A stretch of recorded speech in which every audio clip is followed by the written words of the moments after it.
Hello friends, നമുക്കിന്ന് വളരെ എളുപ്പത്തിൽ ഇടിയപ്പത്തിനും കൊഴുക്കട്ടയ്ക്കുമുള്ള മാവ് എങ്ങനെ റെഡിയാക്കാമെന്ന് നോക്കാം. നമ്മൾ ഏത് കപ്പിനാണോ അരിപ്പൊടി എടുക്കുന്നത് ആ കപ്പിൻ്റെ ഇരട്ടി വെള്ളമാണ് എടുക്കേണ്ടത്.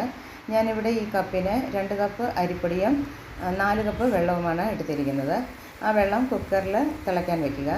തിളച്ച് വരുമ്പോൾ അതിനകത്തേക്ക് ആവശ്യത്തിന് ഉപ്പിടുക. എണ്ണയോ നെയ്യോ കുറച്ച് ഒഴിച്ചു കൊടുക്കുക. ഉപ്പിടുമ്പോൾ കുറച്ച് മുമ്പോട്ട് നിന്നാൽ മാത്രമേ മാവിന് ഉപ്പുണ്ടാവുകയുള്ളൂ. തിളച്ച വെള്ളത്തിലേക്ക് അരിപ്പൊടി ഇട്ട് കൊടുക്കുക. നന്നായിട്ട് സ്പൂൺ വെച്ച് മിക്സ് ചെയ്യുക. മിക്സ് ചെയ്തതിന് ശേഷം ഗ്യാസ് ഓഫാക്കി കുക്കറിൻ്റെ അടപ്പടച്ച് വെയിറ്റിട്ട് 10-15 മിനിറ്റ് നേരത്തേക്ക് മാറ്റി വയ്ക്കാം. അതിനുശേഷം കുക്കറിൻ്റെ അടപ്പ് തുറന്ന് കയ്യിൽ കുറച്ച് എണ്ണ തടവിയതിന് ശേഷം നമുക്ക് മാവ് നന്നായിട്ട് കുഴച്ചെടുക്കാം.